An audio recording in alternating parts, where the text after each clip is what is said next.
4장입니다. 말라기 4장 1절에서 6절까지 교독합니다. 만군의 여호와가 이르노라. 보라, 용광로 불 같은 날이 이르리니 교만한 자와 악을 행하는 자는 다 지푸라기 같을 것이라. 그 이르는 날에 그들을 살라 그 뿌리와 가지를 남기지 아니할 것이로되, 내 이름을 경외하는 너희에게는 떠올라서 주려하는 광선을 비추리니 너희가 나가서 외양간에서 나온 송아지같이 뛰리라. 또 너희가 아기를 밟을 것이니 그들이 내가 정한 날에 너희 발바닥 밑에 재와 같으리라. 만군의 여호와의 말이니라. 너희는 내가 호렙 온 이스라엘을 위하여 내 종 모세에게 명령한 법 곧 율례와 법도를 기억하라. 보라, 여호와의 크고 두려운 날이 이르기 전에 내가 선지자 엘리야를 너희에게 보내리니 그가 아버지의 마음을 자녀에게로 돌이키게 하고 자녀들의 마음을 그들의 아버지에게로 돌이키게 하리라. 돌이키지 아니하면 두렵건대 내가 와서 저주로 그 땅을 칠까 하노라 하시니라. 아멘. 오늘 4장 1절 말씀 보면 용광로 불 같은 날이 이르리니라고 말씀하고 있는데요. 오늘 말씀의 제목을 한번 잡아봤습니다. 한번 고백합시다. 용광로 불 같은 날. 용광로 불. 야, 포항제철 가면 시뻘건 샘물이 막 이렇게 흘러 나오는데 그게 서서히 식어서 또 강한 쇠가 되는 걸 보죠. 자, 옛날 시골에 지금 있는 것도 있지만 대장간이라고 해요. 대장간. 어릴 적 초등학교 다닐 때 저희 시골에 대장간이 2개가 있었다 그랬죠. 근데 그 대장간집 아들내미들이 저하고 동창이 둘 다 한 놈은 김창기라는 녀석이었고 한 놈은 백누견, 이름이 생각이 안 나네. 아무튼 그 초등학교 동창네 집이 두 아버지가 전부 다 대장간을 했었는데 옆에 지나가다 보면 시꺼먼 숯을 넣고 거기다가 이렇게 막 손으로 밀고 땡기고 하면서 불을 공기를 집어넣으면 숯이 빨갛게 타면 그 위에다가 쇠를 다 집어 올려놓으면 빨갛게 달쳐. 빨갛게 쇠가 되면 그걸 방망이로 막 두들겨 물에 집어넣어, 불에 집어넣어. 우리 찬송가 물속에라도 들어가, 불속에라도 들어가, 복음 전하리. 그런 것처럼 빨갛게 달아오르는 쇳덩어리를 방망이로 두들겨서 호미도 만들고 낫도 만들고 괭이도 만들고 이런 모습을 어릴 적 본 게 기억이 나는데요. 자, 그 반면에 용광로는 어때요? 용광로는 엄청난 큰 그걸 말하죠. 그래서 용광로 불 같은 날이 이르리니, 용광로 불, 무슨 돌멩이가 들어가든 무슨 쇠가 들어가든 다 녹이는 게 용광로 아니겠어요? 용광로 불 같은 날이 이르리니 교만한 자와 악을 행하는 자는 다 지푸라기 같을 것이라.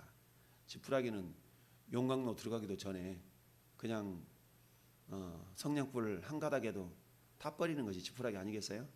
그런데 그게 용광로에 들어가는 거 생각해 보세요. 흔적도 없이 사라져 버리죠. 교만한 자, 악을 행하는 자는 다 지푸라기 같을 것이라. 그 이르는 날에 그들을 살라 그 뿌리와 가지를 남기지 아니할 것이로되. 어떤 자가 교만한 자예요? 내가 주인이 돼서 살아가는 자죠. 그저께인가요? 주일날 저녁에 정리하고 집에 가는 길에 집 앞에 있는 편의점을 들러서 잠깐 들렀댔는데 참 인상이 좋은 여자 사장이 있더라고. 그래서 제가 이렇게 물어봤어요. 혹시 예수 믿으세요? 그랬더니 자기는 종교가 없다는 거예요. 그러시냐고. 야, 큰일 났네. 예수님 믿으셔야 되는데. 그랬더니 자기는 남한테 해코지 안 하고 착하게 살고 선하게 살면 되는 거 아니냐는 거야. 그러면서 이제 한참 얘기를 했는데 일반적인 사람들이 그렇게 생각하잖아요. 나 남한테 해코지 한 일도 없고 그렇게 살다 가면 되는 거지. 나름대로 성실하게 열심히 잘 살면 되는 거 아니냐. 물론 그건 당연히 그렇게 해야 되겠지만, 그러나 당신의 인생이 이 땅이 다라면 그렇게 살아도 되는데, 그러나 당신의 인생이 여기가 다가 아니기 때문에 그것으로는 안 된다 라고 한참 얘기했는데, 그래도 자기는 필요 없다는 거야. 필요 없대. 그게 여기서 말하는 교만한 자거든. 교만한 자. 그래도 당신 예수 믿어야 됩니다. 그리고 했는데 대화가 안 되더라고. 그래서 인상은 좋은데 교만한 자와 악을 행하는 자. 그렇잖아요. 나 뭐 무슨 악을 행했어? 남한테 내가 해코지를 했어. 뭐 했어? 나는 법 없이도 살 사람이라고. 근데 하나님의 날에 그가 지푸라기 같을 것이라. 아무리 윤리 도덕적으로 선하게 살고 착하게 살고 그런다 할지라도, 김장철에 남한테 김치를 100포기를 해다가 갖다 나눠준들, 그가 자기 의로움으로 예수 그리스도가 없는 그런 행함이라는 것은 결국 하나님이 교만하다 또는 악하다라고 말씀하실 수밖에 없는 그런 영적인 원리를 그들이 깨닫는다면, 그렇다면 나에게 그 생수를 주시오.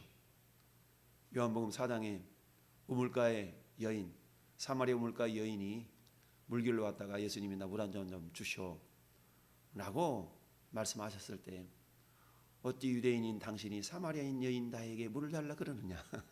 태클을 걸는 그런 모습을 보죠. 네가 주는 물을 먹으면 다시 목마르는데 내가 주는 물을 마시는 자는 영원히 목마르지 않는다. 그 물 나도 좀 주시오. 그래? 그러면 너 가서 네 신랑 좀 데려와봐. 없는데요? 그렇지. 너 신랑이 없지. 신랑이 5이었지만 지금 있는 신랑은 네 신랑이 아니지. 이제 보니 당신이 선지자로소이다. 그러면서 예배에 대한 얘기를 하죠. 결국 그 여인이 물동이를 버려두고 동네에 들어가서 와 보라, 우리가 말한 바 그 선자를 보았다 라고 예수님을 전하는 그런 모습을 보게 되는데요. 물동이, 그동안 의지했던, 자기가 물동이 아니면 못 살거든요. 왜? 물동이가 있어야 물을 기르다 갈증을 해소하니까. 진정한 물동이가 예수 그리스도이신데, 참 어제 한참 얘기를 했는데 안타깝더라고. 내 이름을 경외하는 너희에게는 공의로운 해가 떠올라서 치료하는 광선을 비추리니. 자, 1절과 2절은 전혀 상반된 두 대상을 말씀하고 있죠. 한 대상은 어때요? 교만한 자, 악을 행하는 자. 그리고 2절은 내 이름을 경외하는 자. 똑같은 사람인데 어떤 자는 교만하게 악을 행하는 사람이 있는 반면 어떤 사람은 하나님을 경외하는 자가 있다. 우리 하나님은 모든 사람이 하나님을 경외함으로 그 하나님이 주시는 놀라운 은혜와 생명을 받아 누리기를 원하신다.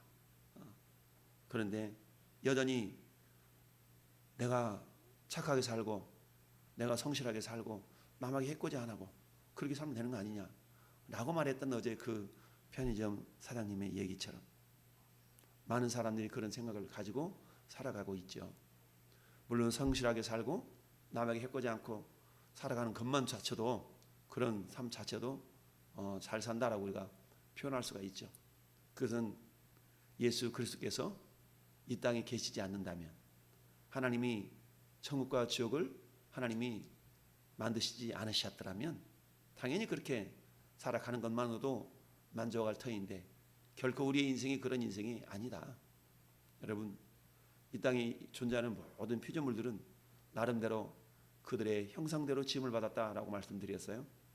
수억만 가지의 피조물들이, 개는 개의 형상대로, 고양이는 고양이 형상대로 하나님이 지으셨지만, 그러나 오직 사람만큼은 사람의 형상으로 짓지 아니하고 하나님의 형상으로 지었다. 그러니까 모든 동물들이 본능을 쫓아 살아가지만 사람만큼은 하나님의 뜻을 쫓아 살아가야 된다라는 건데, 번짓을 잃어버리고 방향 감각을 잃어버린 것 자체가 죄의 결과다라고 성경은 말씀하고 있습니다. 1절과 2절 사이는 뭐가 필요합니까? 공의로운 해. 공의로운 해. 이 공의로운 해가 비추일 때, 그 공의로운 해의 햇빛을 비춤을 당한 자는 하나님을 경외하는 자가 될 것이고, 공의로운 그 햇빛을 거부하는 자는 결국 교만과 악을 행하는 자로 전락하고 만다라는 얘기입니다.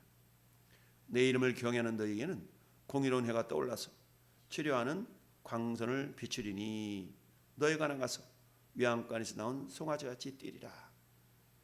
여러분 소를 길러본 사람은 알까요? 송아지 자기 엄마 어미소 밑에 있다가 외양간에서 나온 송아지는 이미 고삐가 없기 때문에 얼마나 고삐 풀린 망아지 마냥 뛴다는 말이죠. 뛰어다니죠. 그런 모습처럼 생기발랄하게 자유롭게 뛸 수 있는 그런 어떤 은혜가 공의로운 해가 떠올라서 치료하는 광선을 비추리니 너희가 나가서 위안가에서 나온 송아지같이 뛰리라. 공의로운 해. 공의로운 해는 뭡니까? 예수 그리스도를 예표를 하는 거 아니겠어요? 예수님이 임하게 되면 요한복음 8장 32절 말씀에 있는 것처럼 진리를 알지니 진리가 너희를 자유롭게 하리라. 그 진정한 자유로움이 예수 그리스도의 빛에 의해서 임하게 된다. 또 너희가 악인을 밟을 것이니 그들이 내가 정한 날에 너희 발바닥에 밑에 재와 같으리라. 여러분 이 지푸라기가 홀라당 다 타버리면 그야말로 한 가닥의 재로 남지 않습니까? 그 재 같아요. 조금만 바람이 불어도 홀라당 다 날아가 버릴 터인데 그게 땅에 벌어져서 밟힌다.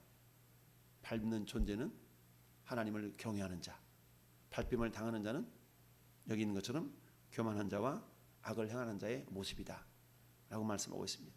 그런데 언제 이런 일이 일어난다고요? 여호와가 정한 날, 즉 용광로 불 같은 날이 반드시 임하게 된다라는 얘기입니다.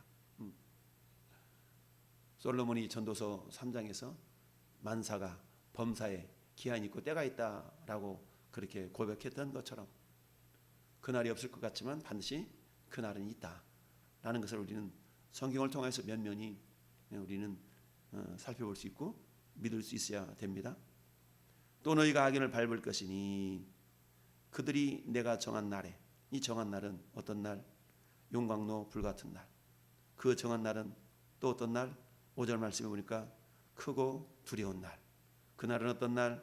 우리 하나님께서 이 땅에 예수 그리스도를 다시 보내실 그날. 6절 말씀 보니까 내가 와서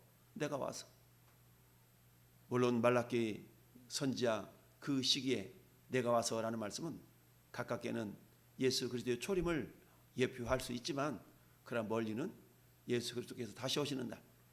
어제 새벽에도 말씀드렸던 것처럼 큰 산 앞에는 작은 산들, 작은 봉우리들이 여러 개 있어요. 근데 멀리서 바라보면 딱 붙어서 보여. 저 뒤에 있는 큰 산만 보이죠. 근데 막상 큰 산을 올라가려고 가다 보면 작은 산봉우리를 계속 넘어야 돼. 그래야만 큰 산에 올라갈 수 있는 것 같이 오늘 말라기 선지자가 바라봤던 저 큰 산, 그것은 예수님의 재림이라면 예수님의 초림은 작은 산에 불과할 수가 있다. 그러니까 이 말라기 선지자가 예언했던 이 말씀에는 이중적인 의미가 있을 수 있다라고 그랬어요. 가깝게는 예수 그리스도의 초림에 대한 메시지요, 멀리는 예수 그리스도의 재림에 대한 메시지일 수가 있다. 여호와의 두렵고 큰 날이라는 것은 우리가 멀리 있는 예수 그리스도의 재림의 날로 바라볼 수 있어야 되겠죠. 주님의 재림하신 날은 모든 세상을 우리 주님이 이제는 그때는 불로 심판하는 날이다 라고 성경은 말씀하고 있죠. 그 옛날에는 노아를 통하여 우리 하나님이 물로 세상을 심판하셨다면 이제는 불로 세상을 심판할 날이 반드시 있다.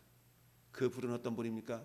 사도 베드로가 말했던 베드로후서 3장에 보니까 모든 체질이 다 불에 풀어진다라고 말씀하고 있습니다.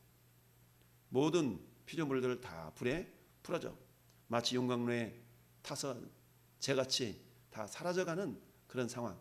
우리 주님은 새 하늘과 새 땅으로 이제 모든 세상을 다 변화시켜 주셔서 그 가운데 교만한 자와 악을 행하는 자는 지푸라기가 타서 흔적도 없이 죄로 남을 수 있도록 그렇게 역사하시지만 그러나 하나님을 경외하는 자, 그 이름을 경외하는 자에게는 공의로운 햇빛을 비추어 주셔서 마침내 정결함을 받고 주님과 함께 영원히 왕노릇할 수 있는 순결한 정결한 처녀들이 될 수가 있다라는 얘기입니다. 예수 그리스도를 믿지 않는 그런 사람들의 궁극적인 종말은 결국 여호와의 크고 두려운 날, 용광로 불같은 날 또는 한 날, 이런 날이 된다. 그 날 앞에 그 누구도 견딜 자가 아무도 없다라는 것을 성경은 말씀을 하고 있습니다. 오늘이 10월 마지막 날이에요.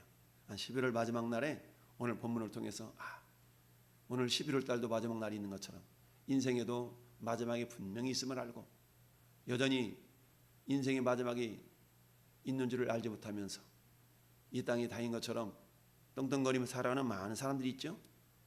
그 영혼들을 우리는 바라볼 줄 아는 눈이 열려야 된다라고 주일에 우리는 살펴보았습니다. 믿음의 눈을 가지고 저 영혼도 예수 믿는 하나님의 자녀가 될 사람이구나. 나는 믿음의 눈이 열려져서 우리가 때를 얻든지 못 얻든지 복음을 전파할 수 있는 그런 믿음의 입술들이 되어져야 된다라는 사실입니다. 여러분, 하나님의 말씀은 반드시 이루어진다라고 예수님이 마태복음 5장 18절에 말씀을 하고 있죠.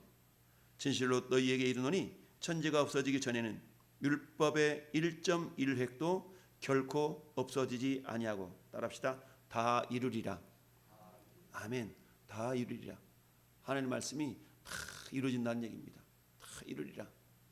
우리가 살아있는 날 동안에는 하나님 홀로 역사하지 아니하시고 반드시 하나님 당신의 뜻을 이루실 시대마다 사람들을 들어서 그 뜻을 이루어 가셨던 것처럼 오늘 이 시대에는 하나님이 저와 여러분들을 들어서 사용하실 수 있기를 바랍니다. 11월 마지막 날, 내일은 12월 초하루라고 그랬습니다. 첫 시간을 하나님께 드리는 것을 기뻐하시는 것처럼 마지막 날을 우리가 또 성실하게 잘 살아서 오늘 11월 마지막 날, 그야말로 유종의 미를 잘 거두는 우리 인생의 삶이 되어져야 되는 것뿐만 아니라 오늘도 여전히 용광로 불 속에 하늘의 지푸라기처럼, 한 가닥의 지푸라기처럼 타서 영원히 사라져버릴 그런 인생들이 있음을 알고 가까이 있는 내 주변에 여전히 복음을 알지 못하는, 복음을 거부한 그들에게 우리는 지속적으로 그들에게 예수가 필요함을 우리가 전하고 전파해서 그들의 마음을 하나님이 어루만져 주시기를, 그들의 마음을 하나님이 감동해 주시기를 우리가 기도하면서 오늘 하루도 쉼없이 복음을 증거하며 주님의 사랑을 전하는 저와 여러분들 될 수 있기를 예수님의 이름으로 축원을 드립니다. 아멘. 거룩하신 아버지 하나님, 주님의 이름을 경외하는 너희에게는 공의로운 해가 떠올라서 치료하는 광선을 비춘다 말씀하셨나이다. 아버지여, 이 세상에 끝이 있음을 알고 그 마지막을 준비하는 지혜로운 자들이 되기를 원합니다. 그러나 여전히 주를 알지 못하고 교만과 가말로 주를 거절하는 악행 속에 살아가는 많은 영혼들이 있음을 봅니다. 아버지, 그들에게 우리를 통하여서 복음이 증거되기를 원하시는 주님, 오늘도 담대함과 지혜로움으로 복음을 증거하는 축복의 통로, 생명의 통로로 살아가도록 성령의 역사하여 주옵소서. 감사합니다. 예수님의 이름으로 기도드리옵나이다. 아멘. 하늘에 계신 우리 아버지여,